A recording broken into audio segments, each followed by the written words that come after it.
ನೋಡಿ, ಸಾರ್ವಜನಿಕವಾಗಿ ಪ್ರಜಾಪ್ರಭುತ್ವ ವ್ಯವಸ್ಥೆ ಒಳಗಡೆ ಮಾತಾಡದೇ ಇದ್ರಿ ಆ ಟೂಲ್ ಕಿಟ್ ರಾಜಕಾರಣ ಮಾಡೋರ ಜೊತೆ ಮಾತಾಡದೇ ಇದ್ದರೆ ಅದಕ್ಕೂ ಒಂದು ತಪ್ಪು ಅಭಿಪ್ರಾಯ ಬರುತ್ತೆ.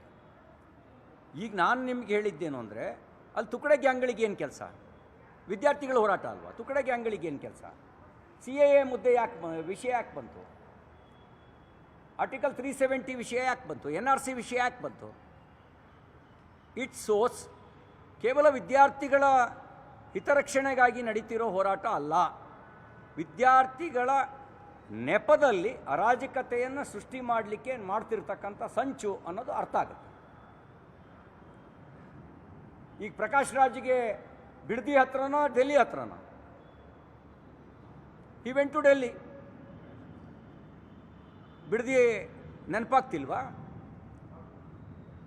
ಮಲ್ಲಿಕಾರ್ಜುನ್ ಖರ್ಗೆ ಅವರು ಬಿಡದಿ ವಿಷಯದಲ್ಲಿ ಮರೆವು ಬಂದುಬಿಟ್ಟಿದೆ ಅವರಿಗೆ ಡೆಲ್ಲಿ ನೆನಪಾಗತ್ತೆ, ಬಿಡದಿ ನೆನಪಾಗಲ್ಲ. ವೈ? ರಾಹುಲ್ ಗಾಂಧಿ ಅವರಿಗೆ ಅಂಡಮಾನ್ ನಿಕೋಬಾರ್ನಲ್ಲಿ ಆಗೋ ಪ್ರಾಜೆಕ್ಟ್ನ ವಿಷಯದಲ್ಲಿ ಕಳಕಳಿ, ಆ ಹೊರ ಅಲ್ಲಿ ಆಗಬಾರ್ದು. ಇಲ್ಲಿ ಬಿಡದಿ ಪ್ರಾಜೆಕ್ಟು ಅಂದರೆ ಇದು ಅವರ ಒಂದು ದ್ವಂದ್ವ ನಿಲುವನ್ನು ತೋರಿಸುತ್ತೆ. ನಮ್ಮಿಷ್ಟೇ ರಿಫಾರ್ಮ್ಸ್ ಆಗೋದು ಬೇಡವಾ? ಶಿಕ್ಷಣ ವಿಷಯದಲ್ಲಿ ನಾವು ಸ್ವಾಗತ ಮಾಡ್ತೀವಿ, ಒಳ್ಳೆಯ ಸಲಹೆ ಕೊಡಿ. ಆದರೆ ಇದರ ಹೆಸರಿನಲ್ಲಿ ಅರಾಜಕತೆ ಸೃಷ್ಟಿ ಮಾಡೋದಕ್ಕೆ ಅವಕಾಶ ಕೊಡಲ್ಲ. ಸಂವಿಧಾನ ಬುಡಮೇಲೆ ಮಾಡೋದಕ್ಕೆ ಅವಕಾಶ ಕೊಡಲ್ಲ. ಶಾಂತಿಯುತ ಪ್ರತಿಭಟನೆಗೆ ಅವಕಾಶ ಇದೆ.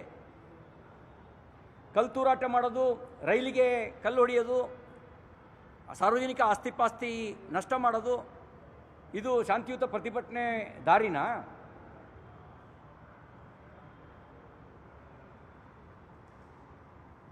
ರಾಜ್ಯದಲ್ಲಿ ಬರ ಪರಿಸ್ಥಿತಿ ಇದೆ.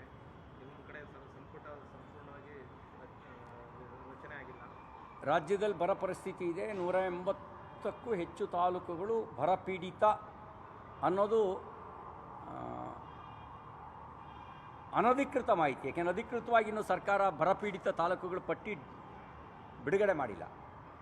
ಈ ಬರದ ತೀವ್ರತೆಯನ್ನು ಮನಗಂಡು ಬರಗಾಲದಿಂದ ಕಂಗೆಟ್ಟಿರ್ತಕ್ಕಂಥ ಶಾಸಕರು ಬರ ಪರಿಹಾರಕ್ಕಾಗಿ ದೆಹಲಿಗೆ ಹೋಗಿದ್ದಾರೆ. ಅವರ ಬರ ಪರಿಹಾರ ದೆಹಲಿ ಹೈಕಮಾಂಡಲ್ಲಿ ಇದೆ. ಅದಕ್ಕಾಗಿ ಅದರ ಅಧ್ಯಯನಕ್ಕಾಗಿ ಕೆಲವರು ವರದಿ ತಗೊಂಡು ಹೋಗಿದ್ದಾರೆ, ಕೆಲವರು ಅಲ್ಲೇ ಅಧ್ಯಯನ ಮಾಡೋಕ್ಕೆ ಹೋಗಿದ್ದಾರೆ. ಯಾಕೆಂದರೆ ಇಲ್ಲಿ 180 ತಾಲೂಕುಗಳಲ್ಲಿ ಬರ ಇದೆ. ಇಲ್ಲಿ ಹಳ್ಳಿಗೆ ಹೋದರೆ ಜನ ನೀರು ಅಂತಾರೆ, ದನ ಎಲ್ಲಿ ಕಟ್ಟೋದು ಅಂತಾರೆ, ನಮ್ಮ ಬಿತ್ತನೆ ಬೀಜ ಎಲ್ಲ ಹಾಳಾಗೋಗಿದೆ ಅಂತ ಹೇಳ್ತಾರೆ. ಇಲ್ಲಿ ಹೋದರೆ ನಮ್ಮ ಪಿಂಚಣಿ ಹಣನೂ ಬರ್ತಿಲ್ಲ ಅಂತ ಹಿಡ್ಕೊಳ್ತಾರೆ. ಯಾಕೆಂದ್ರೆ 23 ಲಕ್ಷ ಜನರ ಪಿಂಚಣಿಯನ್ನು ರದ್ದುಪಡಿಸಿದ್ದಾರೆ. ಯಾವ ಲಕ್ಷ್ಮೀನೂ ಬರ್ತಿಲ್ಲ ಅಂದರೆ ಯಾವ ದುಡ್ಡು ಇಲ್ಲ ನಿಮಗೆ. ಅದೆಂಥದ್ದು ತಿಂಗಳಿಗೆ 2,000 ಕೊಡ್ತಾರಲ್ಲ, ಗೃಹಲಕ್ಷ್ಮಿ ಇಲ್ಲ. ಇದೆಲ್ಲದರ ಆಧಾರದಲ್ಲಿ ನಮಗೆ ಯಾಕೆ ಗ್ರಾಚಾರ ಅಂತ ಹೇಳಿ ಅದರ ಅಧ್ಯಯನ ಮಾಡುವ ನೆಪದಲ್ಲಿ ಡೆಲ್ಲಿಗೆ ಹೋಗಿ ಕೂತಿದ್ದಾರೆ. ಸರ್, ನಿನ್ನೆ ನೀವು ವಿರೋಧ ಮಾಡಿದ್ರಿ ಶಾಶ್ವತ ಪ್ರಮಾಣ ಪತ್ರ ಸಂಬಂಧಪಟ್ಟಿದ್ದು, ಮುಖ್ಯಮಂತ್ರಿ ನಿನ್ನೆ ಚಾಲನೆ ಕೊಟ್ಟಿದ್ದಾರೆ. PRC ನಾನು ಕೇಳೋದು, ನಿಮ್ಮ ಸಂವಿಧಾನದ ಬಗ್ಗೆ ಮಾತಾಡುವಂಥ ಮಹಾನುಭಾವರೇ, ನಿಮಗೆ ಅಧಿಕಾರ ಕೇಂದ್ರ ಸರ್ಕಾರಕ್ಕೆ ಇರೋದು, ಪೌರತ್ವ ಕೊಡೋದು ಇವೆಲ್ಲ ಇರೋದು ಕೇಂದ್ರ ಸರ್ಕಾರಕ್ಕೆ. ನಿಮಗೇನು ಅಧಿಕಾರ ಇದೆ? ಪರ್ಮನೆಂಟ್ ರೆಸಿಡೆನ್ಷಿಯಲ್ ಸರ್ಟಿಫಿಕೇಟ್ ಅಂದರೆ PRC ಅಂದರೆ ಪರ್ಮನೆಂಟ್ ರೆಸಿಡೆನ್ಷಿಯಲ್ ಸರ್ಟಿಫಿಕೇಟ್ ಕೊಡೋ ಅಧಿಕಾರ ನಿಮಗಿದೆಯಾ? ನಿಮ್ಗೆ ಯಾರು ಅಧಿಕಾರ ಕೊಟ್ಟವರು?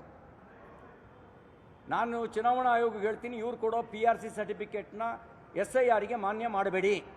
ಇವರು ಉದ್ದೇಶನೇ ಬಾಂಗ್ಲಾದೇಶದವ್ರನ್ನ, ಪಾಕಿಸ್ತಾನದವ್ರನ್ನ ಮತದಾರರ ಪಟ್ಟಿಯಲ್ಲಿ ಸೇರಿಸ್ಕೊಂಡು ಅವರಿಗಿಲ್ಲಿ ವೋಟರ್ ಲಿಸ್ಟಲ್ಲಿ ಮತದಾರರನ್ನಾಗಿ ಮಾಡ್ಕೊಳ್ಳೋಕ್ಕೆ ಈ PRCಯನ್ನು ತರಾತುರಿಲಿ ತರ್ತಿರೋದು. ಇಲ್ಲದೇ ಇದ್ದರೆ ಇವರಿಗೆ PRC ಇವರಿಗೆ ಅಧಿಕಾರ ಇಲ್ಲದೆ ಇರೋದನ್ನು ಯಾಕೆ ಚಲಾಯಿಸಕ್ಕೆ ಹೋಗ್ತಾರೆ? ಯಾರಿಗೆ ಏನೂ ದಾಖಲೆಗಳಿಲ್ವೋ ಅವರಿಗೆ PRC ಒಂದು ದಾಖಲೆ ಕೊಟ್ಬಿಡೋದು. ಇವರಿಗೇನು ಅಧಿಕಾರ ಇದೆ? ಇವರಿಗೆ ಯಾವ ಸಂವಿಧಾನ ಇವರಿಗೆ ಅಧಿಕಾರ ಕೊಟ್ಟಿದೆ? ಪರ್ಮನೆಂಟ್ ರೆಸಿಡೆನ್ಷಿಯಲ್ ಸರ್ಟಿಫಿಕೇಟ್ ಕೊಡುವಂಥ ಅಧಿಕಾರವನ್ನು ಇವರಿಗೆ ಸಂವಿಧಾನ ಎಲ್ಲಿ ಕೊಟ್ಟಿದೆ? ಅಂದರೆ ಯಾರು ಬಂದು ಇಲ್ಲಿ 10 ವರ್ಷದಿಂದ ಇದ್ರೂ ಇವರಿಗೆ ಅವ್ರ ಪರ್ಮನೆಂಟ್ ರೆಸಿಡೆನ್ಸಿ ಸರ್ಟಿಫಿಕೇಟ್ ಕೊಟ್ಟು ಮಾನ್ಯ ಮಾಡಿಬಿಡ್ತಾರಾ? ಬಾಂಗ್ಲಾದವರಾದರೂ ಕೊಡ್ತೀವಿ, ಪಾಕಿಸ್ತಾನದವ್ರು ಕೊಡ್ತೀವಿ, ಹೇಳಿ ನಿಮಗೆ ತಾಕತ್ತಿದ್ರೆ ಅವರಿಗೆ ಧೈರ್ಯ ಇದ್ದರೆ. ಬಾಂಗ್ಲಾ ಪಾಕಿಸ್ತಾನದವ್ರು ಯಾರು ಬಂದರೂ ಇಲ್ಲಿ ಪರ್ಮನೆಂಟ್ ರೆಸಿಡೆನ್ಷಿಯಲ್ ಸರ್ಟಿಫಿಕೇಟ್ ಕೊಡ್ತೀವಿ ಅಂತ ಹೇಳಿ. ನಾವು ವಾದವನ್ನೇ ಅವರು ಒಪ್ಕೊಂಡಿದ್ದಾರೆ. ಅನುಪಮ್ ಕುಮಾರ್ ಅವರು ಸರಿ ಇದೆ ಅನ್ನೋ ಮಾತನ್ನು ಸಮರ್ಥನೆ ಮಾಡ್ಕೊಂಡಿದ್ದಾರೆ ಸರ್ ಮುಖ್ಯಮಂತ್ರಿಗಳು. ರಾಜಕಾರಣ ಮುಖ್ಯ ಅಲ್ಲ, ನಮಗೆ ಜನರು ಹಿತ ಮುಖ್ಯ ಅನ್ನೋ ಮಾತನ್ನು ಹೇಳಿದ್ದಾರೆ. ನಿಮಗೆ ಸರ್ ಅಲ್ರಿ, ನಾವು ಕೇಳ್ತಾ ಇರೋದು ಇಷ್ಟೇ. ಈಗ ಬಾಂಗ್ಲಾದೇಶಿ ಪ್ರಜೆಗಳು ಪತ್ತೆಯಾಗಿರೋ ಸುಳ್ಳ, ಪಾಕಿಸ್ತಾನಿ ಪ್ರಜೆಗಳು ಪತ್ತೆಯಾಗಿರೋ ಸುಳ್ಳ, ಕೀನ್ಯಾದ ಪ್ರಜೆಗಳು ಪತ್ತೆಯಾಗಿರೋ ಸುಳ್ಳ, ಅನಧಿಕೃತವಾಗಿ ಇಲ್ಲಿ ನೆಲೆಸಿರೋ ಸುಳ್ಳ, ಅವರಿಗೆಲ್ಲರಿಗೂ ನೀವು PRC ಕೊಡ್ತೀರಾ? PRC ಕೊಡೋದಕ್ಕಿರೋ ಮಾನದಂಡ ಏನು? ಯಾವನು 10 ವರ್ಷದಿಂದ ಇದ್ರೂ ಕೊಟ್ಬಿಡ್ತೀರಾ? ಮತ್ತು ನಿಮಗೆಲ್ಲ ಅಧಿಕಾರ ಇದೆ, ಸಂವಿಧಾನಬದ್ಧ ಅಧಿಕಾರ. ಹೇಳಿ, ಈ ಎಲ್ಲ ಅಧಿಕಾರ ಇರೋದು ಕೇವಲ ಕೇಂದ್ರ ಸರ್ಕಾರಕ್ಕೆ. ನಿಮಗೆಲ್ಲಿದೆ ಅಧಿಕಾರ?